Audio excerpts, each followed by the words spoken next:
Well, greetings everyone, and welcome to another episode of Healing Ties 2.0, featured on the Whole Care Network and UK Health Radio, the world's #1 talk health radio. I'm your presenter and host, Christopher McClellan. You just might know me as the Bowtie Guy. On Healing Ties 2.0, we visit with people from all over the globe who share their stories, because it's through story sharing where diversity meets the road to collaborate on a common cause. And our common cause is supporting caregivers before, during, and after caregiving ends. And caregiving is just not a local issue. It's a universal issue and an emotional issue which brings people together from diverse backgrounds, because we believe the best information and referral comes from caregivers who share their stories, knowledge, and experiences with each other, which helps build a global network of care. On today's episode, I am absolutely thrilled to welcome my new friend and dementia care expert, Judy Cornish from the Dawn Method. You know, we've all had the experience after talking to someone for the first time, when you realize there's an instant connection. That's what happened after my first visit with Judy just a few months ago. It seems like we've known each other for years. Judy is one of the leading experts in the field of dementia, and her soothing tone and genuine care for others has led her to develop the Dawn Method. The Dawn Method is the kind, strength-based, person-centered approach to dementia care that trains families and caregivers to recognize the skills dementia does not take away. I know you are going to enjoy my conversation with Judy as much as I did. And we'll see you on the other side of the show. Well, greetings, Judy, and welcome to another episode of Healing Ties 2.0. It is great to visit with you today. Thank you, Chris, for inviting me. I've been looking forward to chatting. Me too. I just have enjoyed our chats, and I love the work that you're doing. You're making quite an impact in dementia care. But as I do with all my guests, Judy, I want to know right off the bat, how are you creating Healing Ties? You know, that would be through my work with Dawn. And for me, it's really not, I suppose I should say it's my work, but it really came from my clients. There was, in particular, about a dozen people in Moscow, Idaho, my neighbors who became my clients, and people who were living at home with dementia. And I began to help and bring people into their lives. And really, they're the ones that started the healing work. That is Dawn. Tell us about Dawn. Dawn comes from a very different approach to dementia and to dementia care. Mainly, I suppose, because I have no training at all in anything medical. Mm-hmm. I'm not a nurse or a doctor, certainly not even a social worker. I haven't even been certified as a nurse's aide. You know, I'm just a lawyer. And before that, I was an artist. I studied literature and language acquisition. I have a degree in English and German and another degree in law. That when I began trying to help my neighbors in that small town of Moscow, Idaho, with my background, to me, it just looked like they were experiencing something. And at first, it reminded me of how I felt when I first went to law school. It didn't look to me like a disease. So that's what makes it different. And over the years, talking with people, learning, and of course, after I'd written my own books, I started reading all the books on dementia care, Alan Power and Penny Garner and all these different approaches. And what really struck me was that if you start with a framework, or you start with a model, whatever way you define the problem, right, determines the result. And so really what I've done with Dawn is redefine the problem.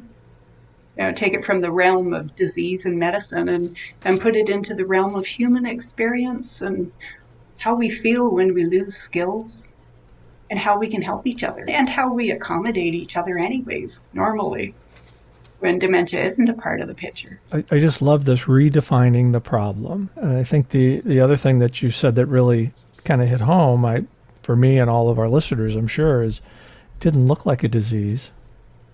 No, it sure didn't. The way I got involved I thought I was semi-retiring and was just going to practice law and be an elder law attorney in this lovely little town and have a much quieter life than I had in Portland, Oregon.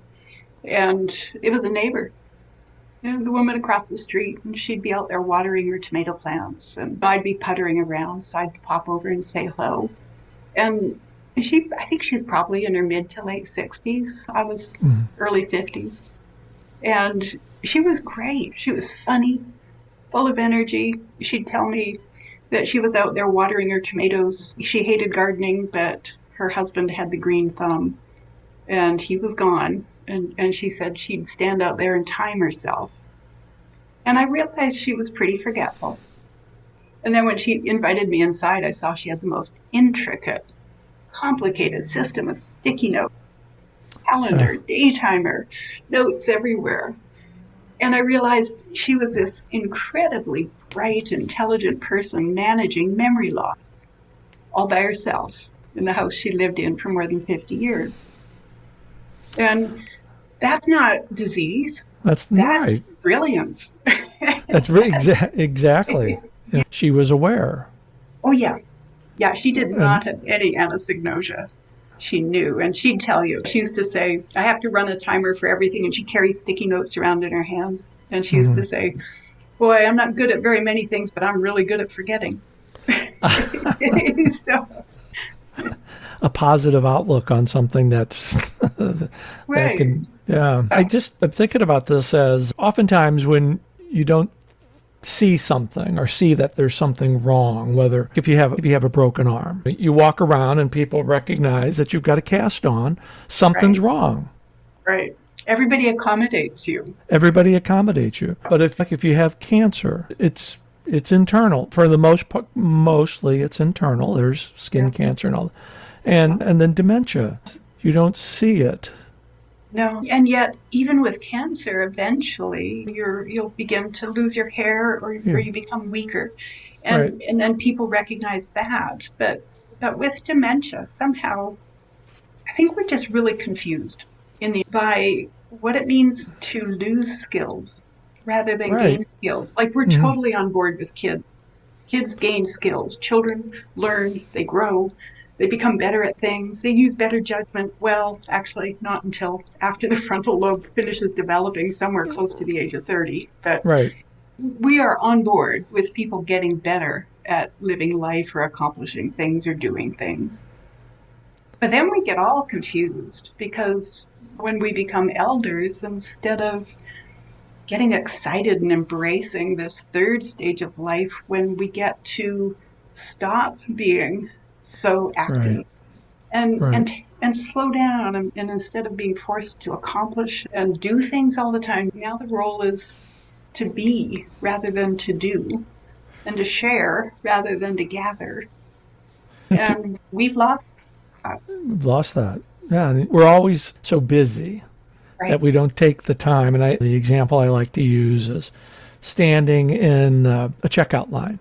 Whether it's a grocery store or a department store, when we used to go, be able back to go. In that day, the post office. And for people who are aware of challenges of the disease that either work in the field or, and when you see that somebody's struggling at a checkout counter, and then you recognize the person who is trying to wait on them doesn't have a clue. Not a clue.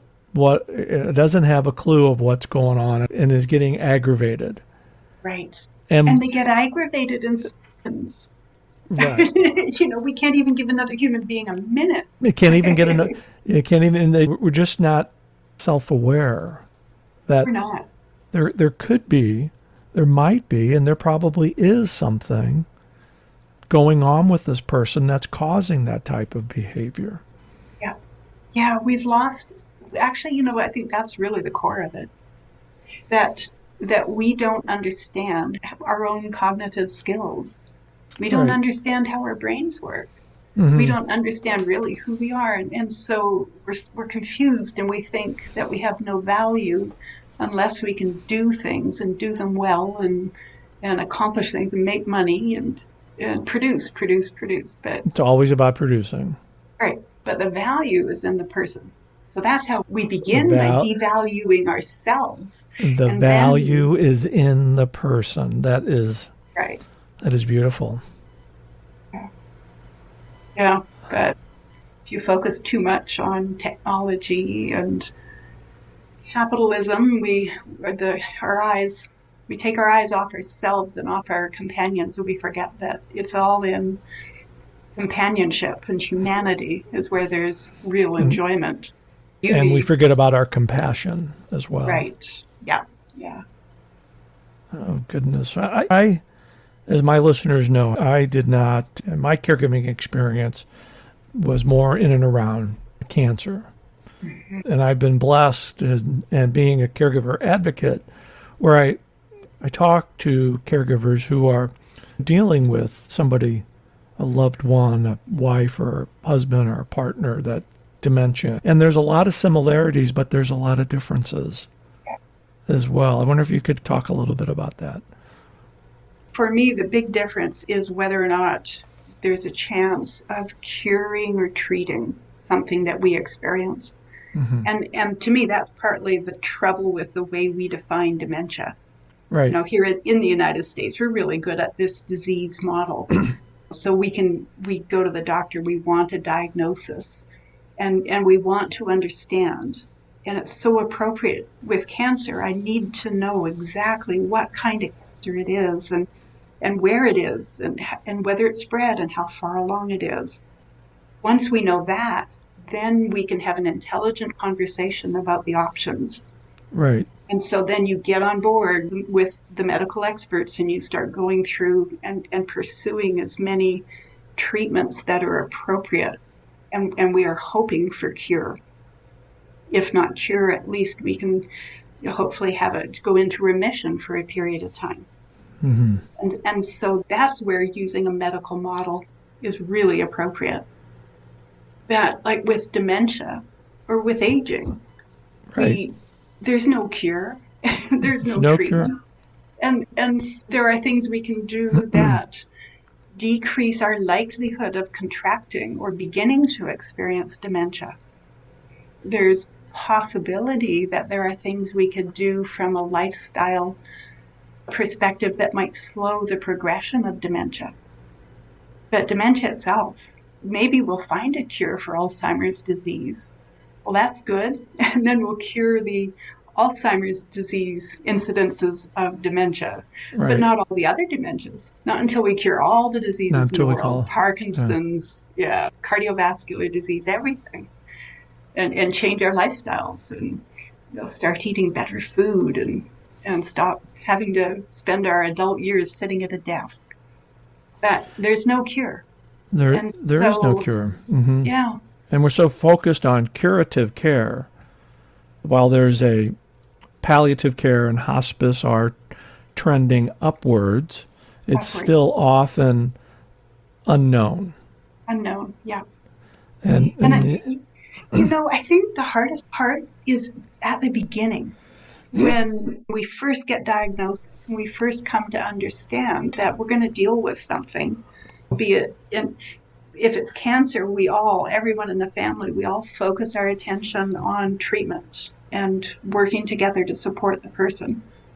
But if it's dementia and we use that same approach and our focus is on, okay, we know what it is, now what can we do to change this person back to the way they were? That then sets us up to constantly be approaching the person as if they can be changed. That's a common thread in caregiving. We want to take our care partners, and I'm using the generic word there. Yeah. We want to take our care partners back to where they were before. Right. And we can't. And we can't. And it's it's just real hard to grasp and accept that while you're in the midst of a crisis. And in the midst of watching somebody you love and care for change right in front of your eyes. Right. I'd love to have Richard back, but I don't want him back the last 6 months, but right. Yeah. Yeah. Yeah, to me, the difference is, and palliative care and hospice care embraces the idea of care rather than Right. treatment. It's what's the goal? Do you want to change the person back to what they were before? Because there is a chance we have treatment to apply, or once there is no treatment, once there is no cure. Now we are looking instead to change the environment to help the person thrive while they go through the changes we cannot save them from. That to me is the difference between using a model that where we are pursuing treatment, change the person, Right. or use the model care where we are changing the environment to support the person. Because we all, well, I shouldn't be so general when I say we all, but we tend to think that our caregiving cape is unlimited and we can just snap it and everything's going to be okay because that's how it's been before. Yeah, but you can't. It's a walk. It's a journey. It's a journey, and And that's why we do these podcasts and connect with awesome people like yourself who are making a difference, creating healing ties, because it's so important for folks who are involved in it, who are coming before us to hear our stories, because I think that helps people be just a little bit prepared for something that's going to really impact 2 or more lives. right. Yeah. Yeah. Especially spouses, partners, when it's two people together, and it doesn't matter what condition or what disease you're dealing with. If one experiences it, so does the other. Yeah, it's like having two relationships in one. That pre-established partnership, marriage that was already there. Then all of a sudden, this caregiving thing, whether it's dementia or cancer or whatever it could be, it impacts and changes relationships. It does. Yeah, a stroke. I know of several couples where two couples where one partner experienced a massive stroke early, say late 20s, early 30s. And now these couples are in their late 60s. And so they have, my one friend, he described it, he said that we had our marriage, 1/3 of our marriage before, and then 2/3 of our marriage after, and everything is divided by that event, by the stroke. And all the years since have been supporting something that cannot change. You are such a delight to talk to. Let's dig in a little bit more about the Dawn method and talk specifically about the process and what you've created. Okay. Yeah. So to me, and this being untutored in medicine, from the beginning, I could just see that. And actually, I couldn't put my finger on it, but I knew that my new friends, because very quickly, well, what happened was my neighbor across the street, her daughter showed up and said, "Mom keeps losing the car. We're going to put her in a care facility." And I said, "Oh, goodness, don't do that. No, I'm not working. She needs to buy groceries. I'll go with her. If she wants to go swimming, I get up early. I'll drive her." And within weeks, I was looking after a number of people who were living at home, and the kids lived elsewhere, and they thought they were getting a little forgetful.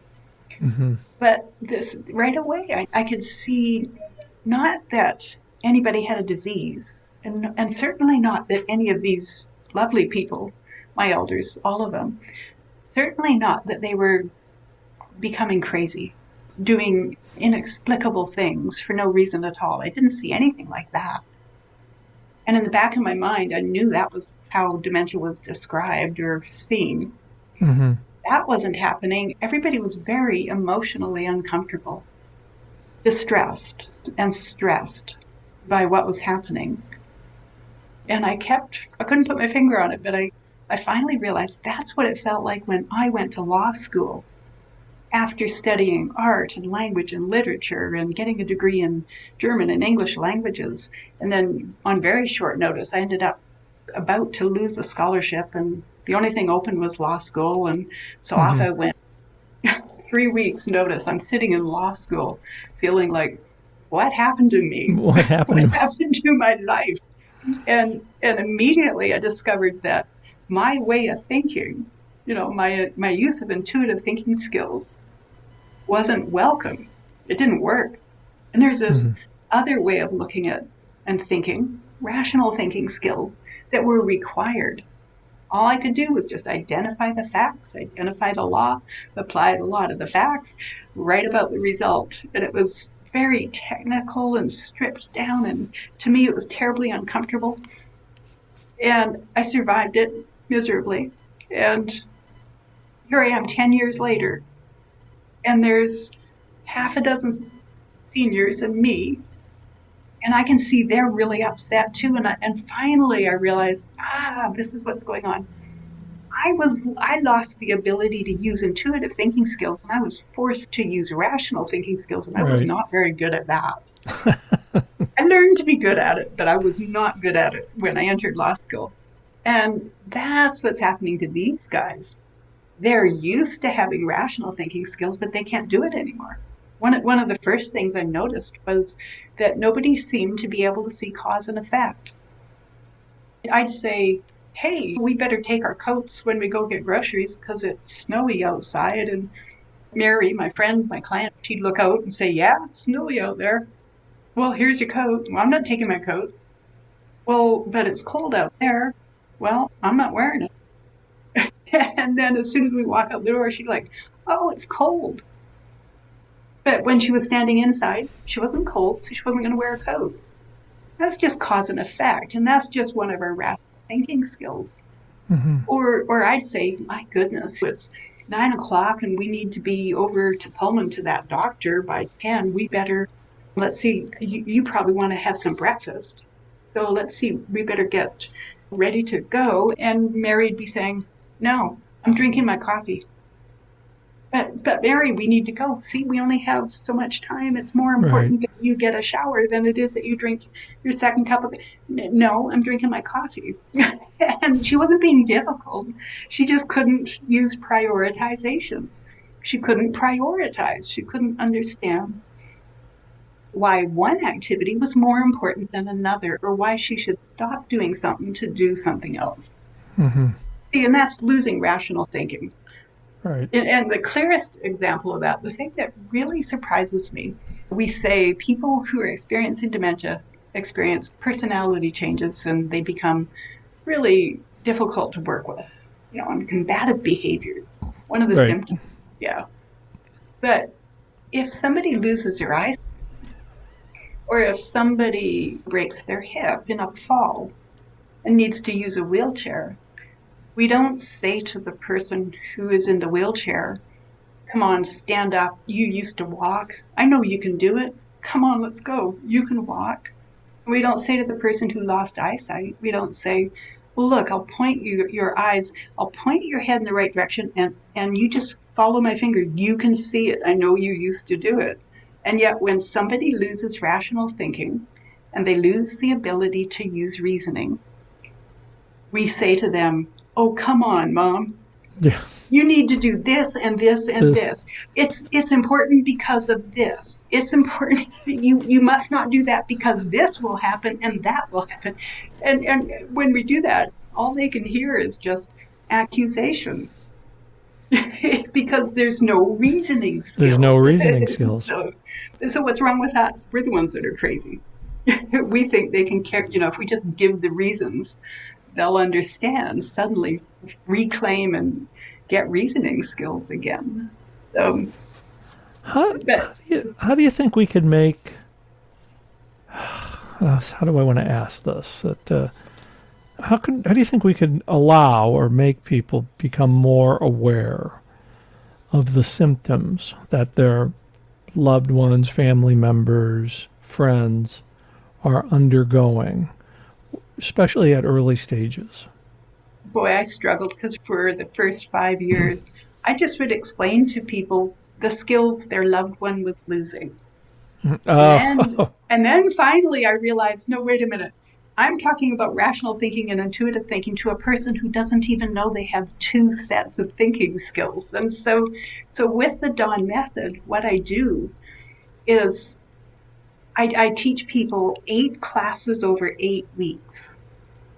And I've designed the classes to activate intuitive thinking skills by using pretty pictures. And so I take lots of pictures with my cell phone of flowers and scenery.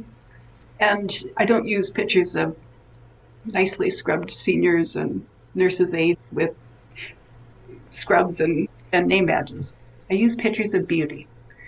And I teach these classes over 8 weeks, and we start by, I introduce, this is what a person loses to dementia. They lose rational thinking skills, but they do not lose intuitive thinking skills. And yes, those are thinking skills. They lose their remembering self, the ability to draw upon information from the past, but they do not lose their experiential, the part of us that lives in the present, our humanity, the seat of our soul, what makes us human. And they may be losing their attention skills and the ability to mindfully choose where to put their attention, but they do not lose the mindless tools that are so important for daily functioning. So then I planted the seed, and now the person is beginning to think, that's right, we've got cognitive skills. And then through the 8 classes, and I identify the 7 emotional needs of dementia. Primary needs are security. Our secondary needs are well-being. That we trace, and gradually every week I introduce more of a picture and an understanding of our human cognitive skills. And as I do that, it takes 8 weeks. People always want me to teach, 2 hours Friday night, 6 hours Saturday. Just give us the slam, bam, Just give us overnight course in Dawn method. And it's like, no, that won't work. It takes 8 weeks because this is a journey. It's just like life. It's right. You just can't rush into this to be able to grasp all of it. It takes that time to absorb what you've learned, reflect on what the situation is that you're dealing with, and then apply the skills that have come from that experience. You just can't sign up for the weekend and figure it out. No. We become so accustomed to productivity that we think of ourselves as if we are machines. And so we're machines that can be used to get things. And so we think we can get happiness or we can get healing. Well, we can't. I can't get that out. I can't get that out of a vending machine. I can't press the happiness button and put in the right amount of money. Put in the right amount of money. I think I'm up to like $1 million right now. That's right. Yeah. We're complicated. We're complex. The human being is far more complex than a machine. Right. And we do need to understand ourselves. We need to understand just the basics of how our cognitive skills enable us to interact with the world. And if we don't, we lose empathy. We lose compassion. The world is getting back to empathy these days, but we had lost empathy for such a long period of time. And if there's anything good that's coming out of what's going on now with the coronavirus, with the people are starting to reconnect, and there is a little bit more empathy that we're noticing. And I think it came from being forced to slow down. I think maybe you told me this in one of our conversations, that old saying when people ask, "Oh, how you doing today?" Well, I'm fine. This past year, people are thinking about how to respond to that question. Yeah. They're not as apt to say, "Oh, I'm fine." They're apt to say, "You know what? I'm struggling. Yeah. I haven't been to work in X amount of months. I've had numerous friends and family with COVID." People are stopping and having those honest conversations with each other, but most importantly, having that honest conversation with themselves. With self, yeah. Because if we're busy, we don't have to think about very much. We just keep doing. The worst commute I ever had was after law school in Portland, Oregon, and I had to commute down to the courts to be a law clerk in the courts down in Salem. 2 hours down every morning, 2 hours back, 9 hours at the courts. You know, you have to take an hour off for lunch because that's Yeah. part of the laws. And that means there is no time to live. Right. That is a 13-hour day spent on working or getting to work, being at work. So there's not much left for life. And I think this is one of the things we're the most confused about. We think if somebody loses their memories, they lose themselves. What do you mean? Hold on, wait a sec. That doesn't make sense. Is that all I am? Just this whole, a list of experiences and things I can recall?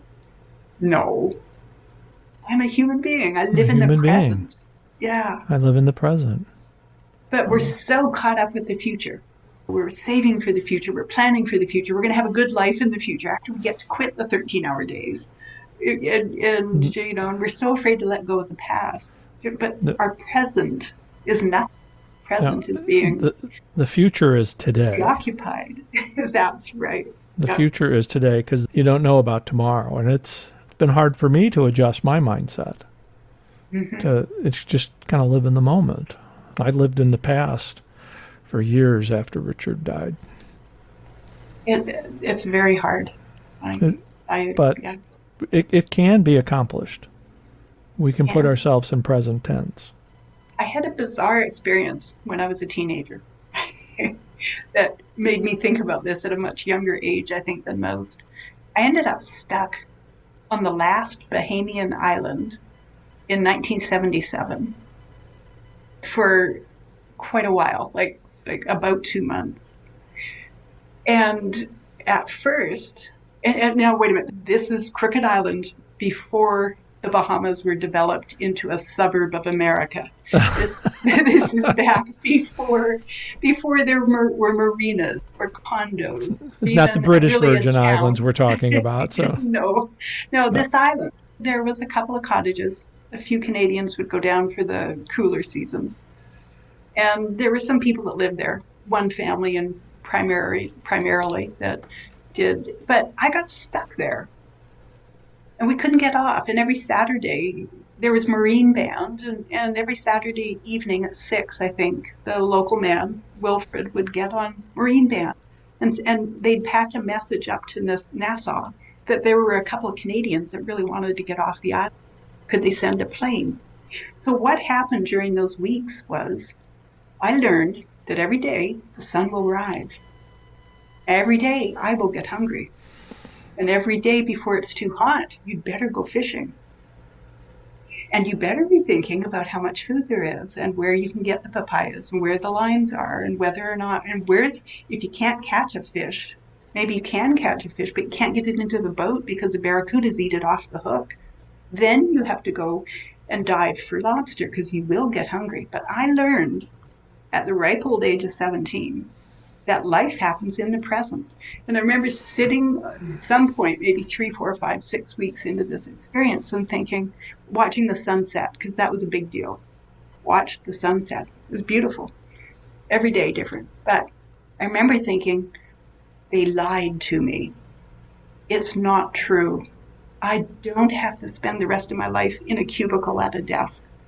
Right. I don't have to go to college and get a degree. Right. People can eat without doing that, and they can live in beautiful places, and they can have lovely lives. They can have families. They can have children. They can enjoy living in the present. And so I was kind of a late bloomer. It took me a while to get my head around North American life. But this is where healing lies. Healing is in the present. Healing is in the present. Beauty is in the present. Companionship is in the present. We live in the present. That's where our hearts are, and that's where our minds are. And that's what we are equipped for with this various cognitive skills that we have.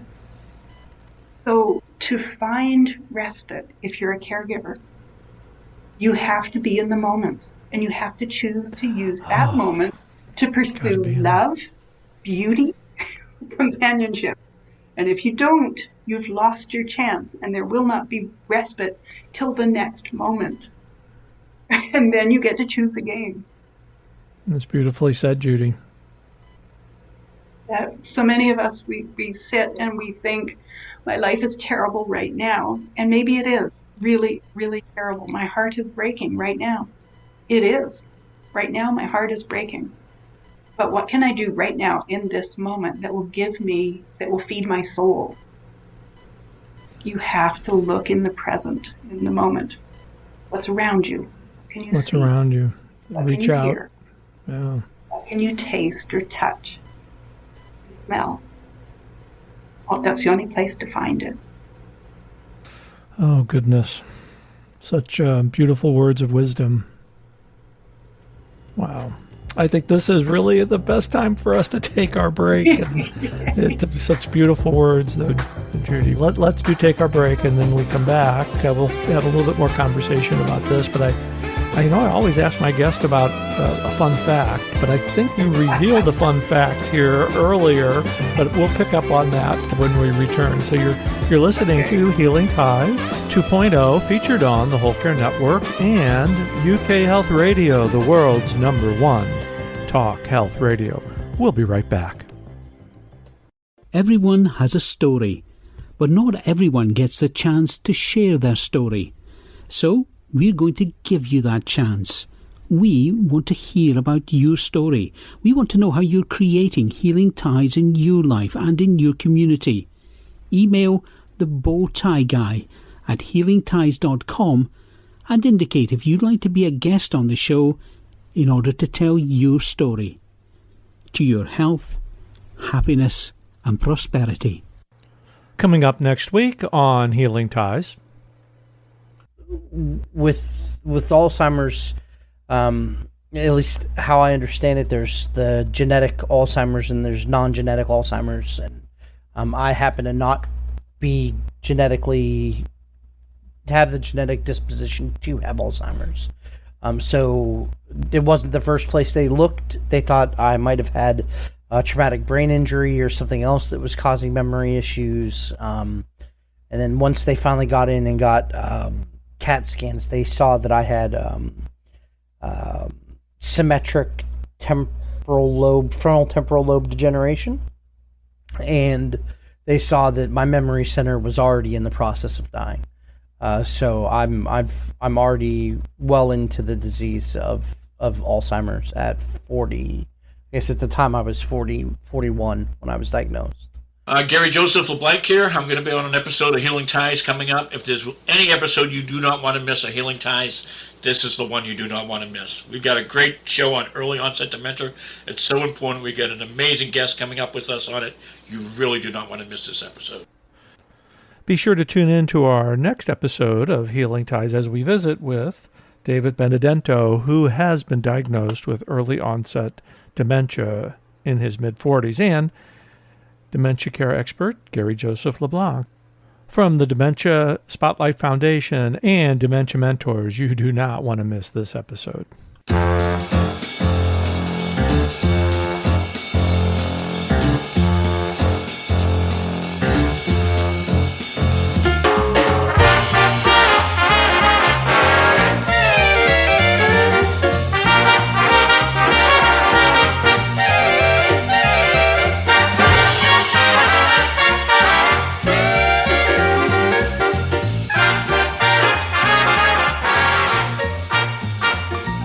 Welcome back, everybody. I'm continuing my delightful conversation with my good friend in the western part of the United States, Judy Cornish. Judy, we're just having a delightful conversation. And usually I ask my guests to reveal a fun fact at this part of the segment, but I'm going to have to say I think you have revealed a fun fact, is that you were diving for lobsters.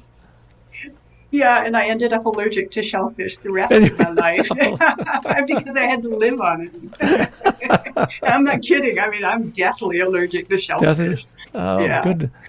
I shouldn't select your fun fact, but if you have another one, I thought that one was pretty good, but if you have another one that you'd like to share. I don't know. I have lived an unorthodox life. I have to say that. But I think we as people, when we live with pain, when we live with grief, when we do without, and when we are forced to try to care for ourselves and maybe a child. Right. That's where we find the greatest joy. That's where our skills are developed. Yes.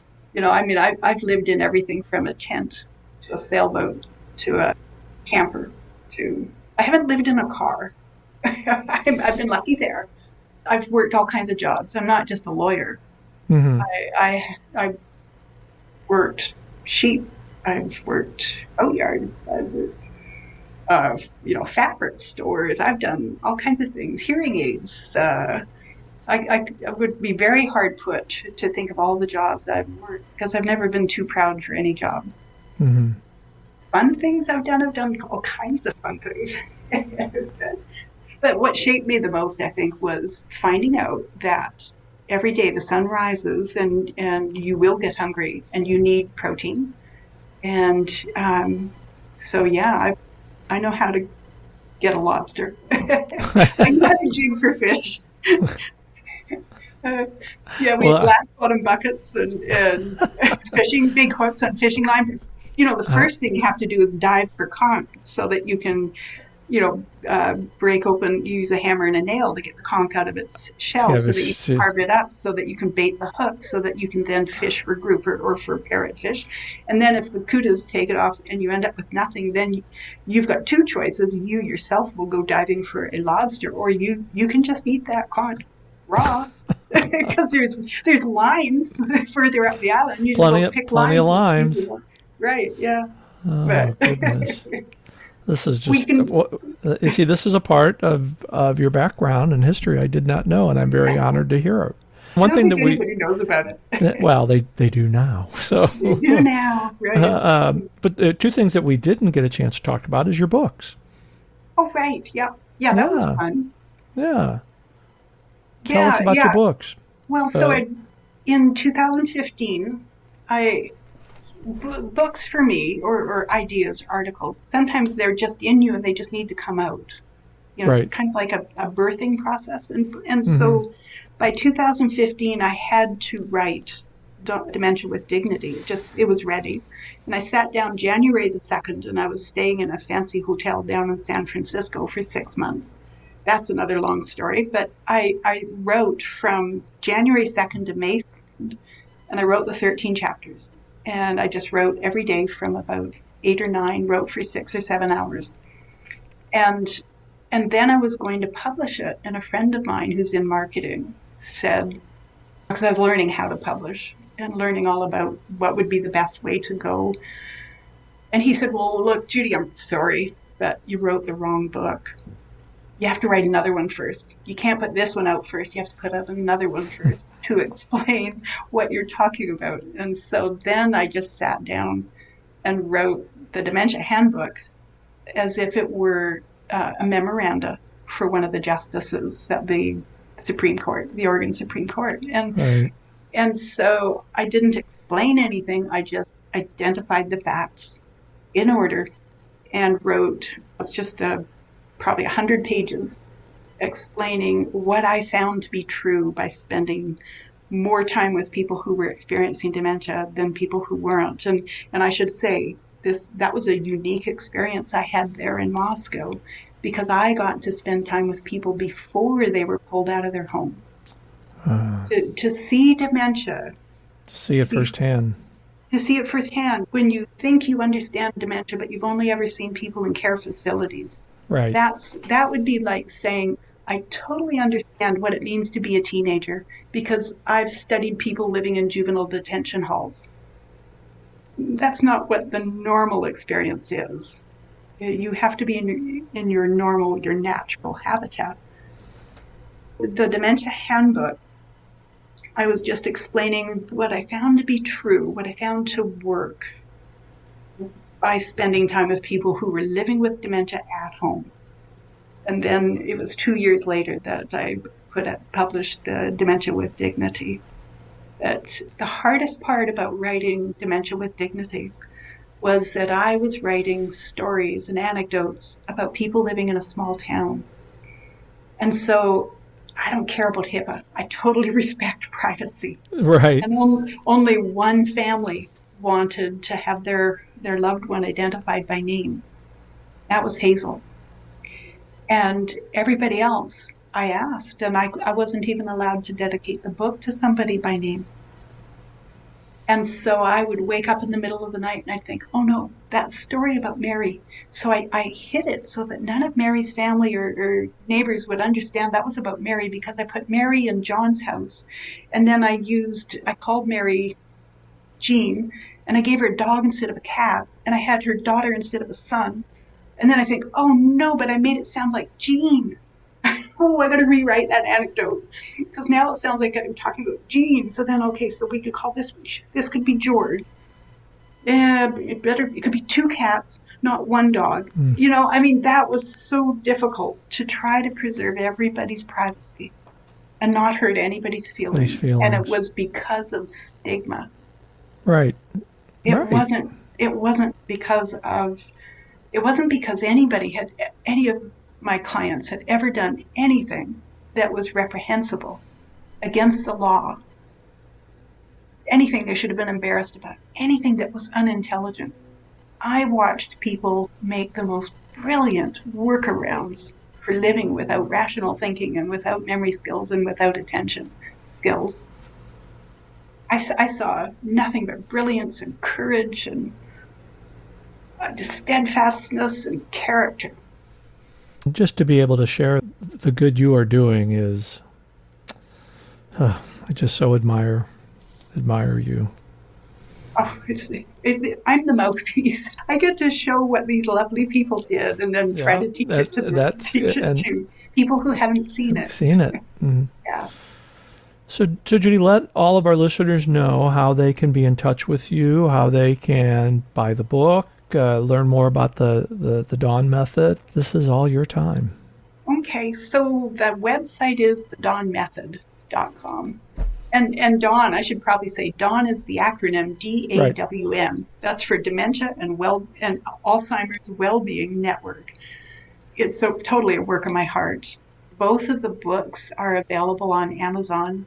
You can usually find me if you just go on Google and put in Judy Dementia, and a whole bunch of my links come up. A whole bunch of your links come up. Mm-hmm. Yeah. The email address is on the website. It's just info@thedawnmethod.com. Info@thedawnmethod.com. We've got, it took me a long time because I had to learn how to publish books and how to write books. And then I had to learn how to record videos and make videos. And I had to learn how to use PowerPoint. But eventually I figured out how to do all of that with the help of many people. I have to say, you're the first person that I've ever met that has dived for lobsters and learned video. But you know, Judy, all kidding aside, with the work that you're doing, the sunsets that you're providing for people, the happy sunsets, you are certainly someone who's creating healing ties all around us. And I just can't thank you enough for joining me today, and I look forward to future collaborations and talks with you. I feel like I've gained another sister. Oh, you have. Yes. Absolutely a joy every time, Chris. Thanks, Judy. Glad to join you. Judy is absolutely amazing, and one of my favorite quotes, oh goodness, so emotional. There is hope for those with dementia, and it lies in the way we provide care. And Judy is certainly modeling how we provide care. Be sure to visit her at thedawnmethod.com. And thank you for joining us today for this episode of Healing Ties. And if you'd like to share your story on Healing Ties, email me direct at thebowtieguy@healingties.com. We would love to share your stories on Healing Ties. I'm your host and presenter, Christopher McClellan. I've created a life to love after caregiving ends by being with awesome people like you. Thanks for listening, and be sure to subscribe to Healing Ties wherever you listen to your favorite podcast. We'll see you for another episode of Healing Ties real soon. Take care. Bye for now.